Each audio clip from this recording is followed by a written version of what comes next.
नमस्कार दोस्तों और स्टडी विद ज्ञान प्रकाश में आप सभी का हार्दिक स्वागत है।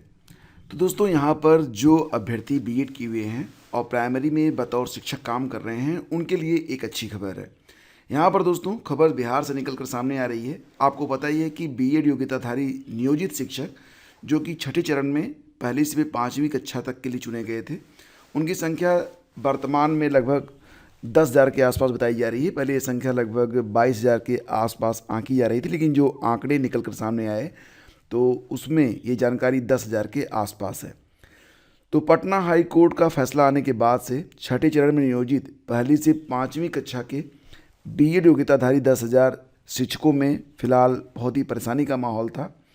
पटना हाई कोर्ट ने 6 दिसंबर 2023 के अपने न्यायादेश में स्पष्ट किया था कि राज्य में प्राइमरी विद्यालयों में बीएड डिग्री धारक शिक्षक के रूप में नियुक्त करने के लिए योग्य नहीं होंगे। इन विद्यालयों में बीएड उम्मीदवारों को शिक्षक के तौर पर नियुक्ति पर विचार नहीं किया जा सकता है। न्यायालय ने यह भी कहा था कि नियुक्त शिक्षकों के मामले में राष्ट्रीय अध्यापक शिक्षा परिषद यानी कि एनसीटीई के वर्ष 2018 ओरिजिनल अधिसूचना के अनुसार योग्य उम्मीदवार की नियुक्ति बरकरार रह सकती है और की गई नियुक्ति के मामले में फिर से काम करना होगा। तो उच्च न्यायालय को बताया गया था कि 28 जून 2018 को एनसीटीई द्वारा जारी अधिसूचना को चुनौती दी गई, जिसमें प्राइमरी कक्षाओं में बीएड धारक शिक्षकों को योग्य नहीं माना गया। मतलब यहाँ पर मामला ये था कि सुप्रीम कोर्ट के आदेश के बाद जो आदेश सुप्रीम कोर्ट की ओर से आया था कि प्राइमरी में जो बीएड योग्यताधारी हैं माने नहीं हैं, साथ ही साथ 2018 की एनसीटीई की सूचना को भी सुप्रीम कोर्ट ने रद्द कर दिया था। तो सेम वही आदेश पटना हाई कोर्ट के द्वारा दिया गया था और इसके बाद जो छठे चरण की शिक्षक भर्ती हुई थी जिसमें प्राइमरी में बीएड वाले चुने गए थे, तो इनकी संख्या लगभग 10,000 थी। तो इन पर एक तलवार लटक रही थी कि ये सेवा में रहेंगे या बाहर होंगे। फिलहाल दोस्तों खबर ये निकल के आ रही है कि 5वीं कक्षा तक के जो बीएड नियोजित शिक्षक हैं वो फिलहाल बने रहेंगे। यहाँ पर सर्वोच्च न्यायालय में जल्द एसएलपी दायर करेगी बिहार सरकार। तो शिक्षा विभाग से मिली जानकारी के मुताबिक महाधिवक्ता पीके शाही ने राज्य सरकार को सर्वोच्च न्यायालय में एसएलपी दायर का सुझाव दिया है। मतलब ये है कि अब जो मामला है वो फिर से सुप्रीम कोर्ट में जाएगा और सुप्रीम कोर्ट से देखो यहाँ पर पूरा जो मामला है वो बिल्कुल क्लियर है, क्योंकि ये भर्ती जो है सुप्रीम कोर्ट के आदेश के पहले हो चुकी है और एनसीटीई के आदेश पर ही हुई थी। तो इसमें अभ्यर्थियों का क्या दोष है?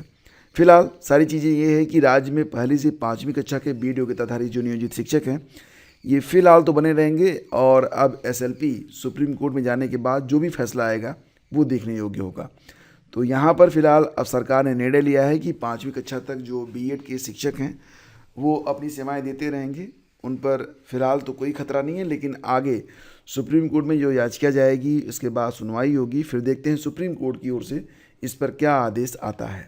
दोस्तों आगे बढ़ते हैं। आपको बताना चाहेंगे कि उत्तर प्रदेश में भी एक बहुप्रतीक्षित भर्ती थी 12,460 शिक्षक भर्ती। इसमें सिर्फ जो बीटीसी किए हुए थे योग्य अभ्यर्थी सिर्फ वही आवेदन किए थे, लेकिन उस समय ये जो भर्ती आई थी तो इसमें हर ज़िले से पद नहीं थे।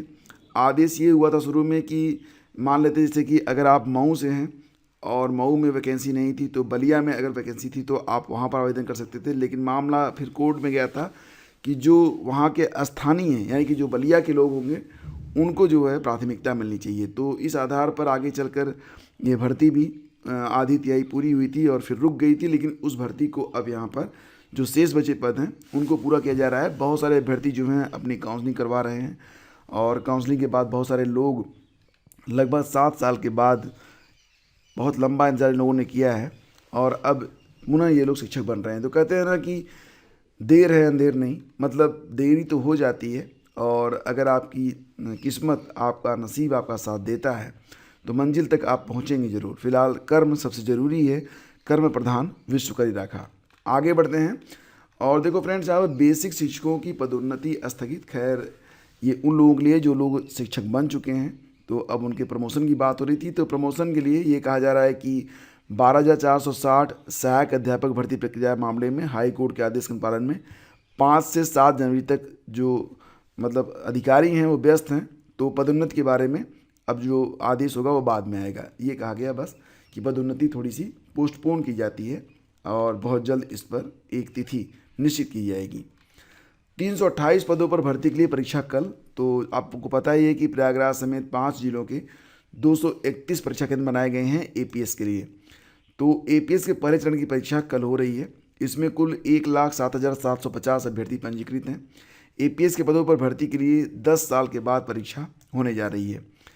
तो दोस्तों, इसके पहले यूपीपीएससी ने वर्ष 2023 में एपीएस के 176 पदों पर भर्ती के लिए विज्ञापन जारी किया था, लेकिन विवाद की वजह से परीक्षा को बीच में निरस्त कर दिया गया था और आयोग ने दोबारा आवेदन लेकर फिर से परीक्षा कराने का निर्णय लिया था। फिलहाल यह मामला अब कोर्ट में है और आयोग एपीएस परीक्षा 2023 का आयोजन करने जा रहा है। तो इसके लिए प्रयागराज, कानपुर, मेरठ, लखनऊ और गोरखपुर में केंद्र बनाए गए हैं। परीक्षा सुबह 9:30 बजे शुरू होगी, 12:30 बजे तक चलेगी, मतलब 3 घंटे तक की परीक्षा है। कुल 328 पद हैं और 7 जनवरी को ये परीक्षा हो रही है। सभी जो यहाँ पर प्रश्न होंगे वो ऑब्जेक्टिव रहेंगे। 150 अंकों की परीक्षा होगी। प्रश्नों को हल करने के लिए 3 घंटे का समय मिलेगा। इसमें 50 अंकों के सामान्य ज्ञान, 50 अंकों के सामान्य हिंदी, 50 अंकों के कंप्यूटर ज्ञान से संबंधित प्रश्न पूछे जाएंगे। और पहले चरण के परीक्षा परिणाम में पदों की संख्या के मुकाबले 15 गुना अभ्यर्थी सफल घोषित किए जाएंगे और सफल अभ्यर्थी द्वितीय चरण की परीक्षा में शामिल होंगे। तो चलिए, जो लोग परीक्षा में शामिल हो रहे हैं सभी को बेस्ट ऑफ लक। आगे बढ़ते हैं। सिपाही भर्ती कुल 6500 परीक्षा केंद्रों पर 31 लाख से ज़्यादा अभ्यर्थी देंगे परीक्षा। तो जैसा कि आप लोग जानते हैं कि वर्तमान समय में उत्तर प्रदेश में कांस्टेबल भर्ती के लिए आवेदन लिए जा रहे हैं, आवेदन की प्रक्रिया चल रही है। इसमें बहुत ज़्यादा पद हैं। तो पदों की संख्या कुल आपको पता है कि 60,244 पद हैं और उम्मीद की जा रही है कि लगभग 31 लाख से ज़्यादा अभ्यर्थी इसमें शामिल होंगे परीक्षा में। और फिलहाल जो फॉर्म है वो भरे जा रहे हैं। 18 फरवरी को परीक्षा का आयोजन किया जाएगा और परीक्षा के लिए बंदोबस्त किए जा रहे हैं। तो दोस्तों, यहाँ पर 6500 परीक्षा केंद्र होंगे। सबसे ज़्यादा परीक्षा केंद्र लखनऊ में होंगे और इसके बाद भी अगर देखा जाए तो बरेली और गोरखपुर, वाराणसी, आगरा, कानपुर, प्रयागराज जैसे बहुत सारे यहाँ हैं, जैसे कि गाज़ियाबाद, गौतम बुद्ध नगर। तो हर जगह पर तैयारी हो रही है। केंद्रों को मानक पूरा होने पर ही हरी झंडी मिलेगी। दोस्तों, यहाँ पर देखिए खबर तो 69,000 शिक्षक भर्ती अभ्यर्थी राजभर से मिले। तो जैसा कि आप लोग जानते हैं फ्रेंड्स कि 69,000 शिक्षक भर्ती की आरक्षण प्रभावित अभ्यर्थियों ने शुक्रवार को जो है मुलाकात की है ओपी राजभर से, जो कि सुहेलदेव भारतीय समाज पार्टी के अध्यक्ष हैं। पिछड़ा दलित संयुक्त मोर्चा के प्रदेश संरक्षक भास्कर सिंह के नेतृत्व वाले प्रतिनिधिमंडल ने उन्हें याची लाभ दिए जाने के लिए ज्ञापन दिया है। बताया कि लखनऊ हाईकोर्ट डबल बेंच में 9 जनवरी को आरक्षण के मुद्दे पर सुनवाई है। तो फिलहाल यहाँ पर जो अभ्यर्थी हैं वो मांग कर रहे हैं कि उनको आरक्षण के आधार पर न्याय मिलना चाहिए।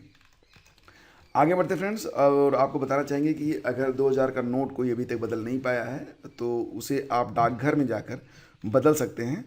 और डाकघर में बदलने के लिए देखो क्या हुआ था कि 9 अक्टूबर से 2000 रुपये के नोटों को आरबीआई के 19 क्षेत्रीय कार्यालयों में बदला जा रहा था। इसके अलावा ग्राहकों को अपने नोटों को डाकघर के जरिए क्षेत्रीय कार्यालयों में भेजकर खाते में जमा करने की सुविधा भी दी जा रही थी, लेकिन फ़िलहाल अब ये है कि आप अगर चाहें तो डाकघर में जाकर भी अपने नोट बदल सकते हैं।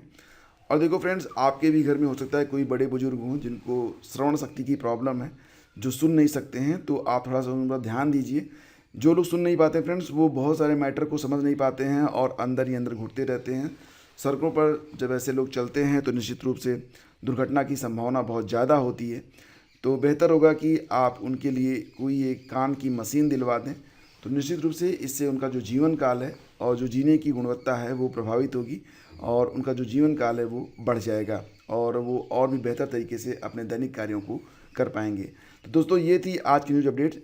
चलते चलते आपको बताना चाहेंगे फ्रेंड्स कि अगर आप आरओ की तैयारी कर रहे हैं तो हमारे पास आपके करंट अफेयर के लिए 2 पैकेज हैं। पहला तो ये है कि जनवरी से दिसंबर तक कंप्लीट करंट अफेयर यहाँ पर आपको मिल रहा है, जिसमें 4000 से ज़्यादा प्रश्न हैं।